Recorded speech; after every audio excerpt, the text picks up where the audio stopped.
TXDOT is holding a public hearing next Tuesday on a much-needed project. Jennifer Wright is here to tell us what the project will fix and how we can still give input. All right, Jennifer, tell us about the Artcraft project and what we can expect to see change. Well, Mark, we have two major things happening at Artcraft. The west side of El Paso has grown to the north and changed the area from rural to urban, and freight traffic from the Santa Teresa Port of Entry and the Union Pacific Rail Yard in New Mexico is jamming up traffic. So improvements needed to be made at Artcraft, or as we like to call it, State Highway 178. All right, Jennifer, so how much of Artcraft will be improved and what do those improvements look like?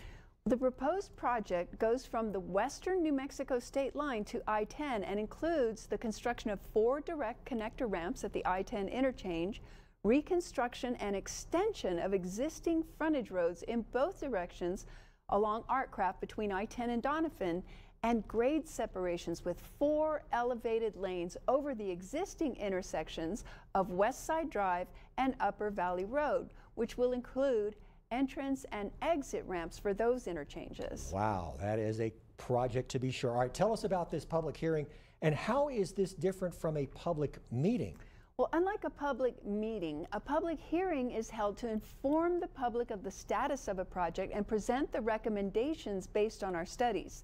This provides the public an opportunity to view information and comment when flexibility to respond to comments still exists. So when and where will this hearing take place, and what if we can't make it there in person? Well, the in-person option will be held Tuesday, April 4th from 5 to 7 p.m. at the El Paso Community College Northwest Campus Library at 601 South Desert Boulevard, where people can review hard copies of the plans, ask questions of TXDOT staff, and leave written comments.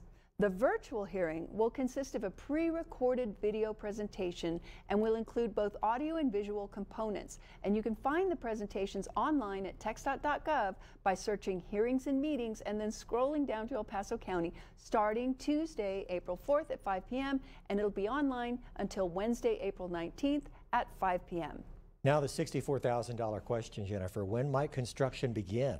Might be $164,000, or rather $164 million question, but it's our plan to go out for bid in July of 2024, which will be here before you know it. Well, you know, it can't happen soon enough for those folks who deal with those giant wind turbine blades that pass through there. So now, what else do we have to look forward to a little sooner on the horizon, like next week? Well, the I-10 widening west will have a couple of impactful closures. Monday, 9 a.m. to 4 p.m., expect a full closure of the eastbound Anthony exit ramp, which may cause you to overshoot and go all the way to Vinton if you're coming into town. Tuesday and Wednesday, paving will require the overnight closure of the eastbound lanes at Vinton, detouring you onto the frontage roads where you can re-enter after the Trans Mountain intersection. Loop 375 is still at it, closing northbound main lanes Sunday through Thursday nights at 9 p.m. from North Loop. Also closing those nights, the Alameda and Pan American underpasses. All right, Jennifer Wright with TXDOT, thank you so much. Thank you, Mark.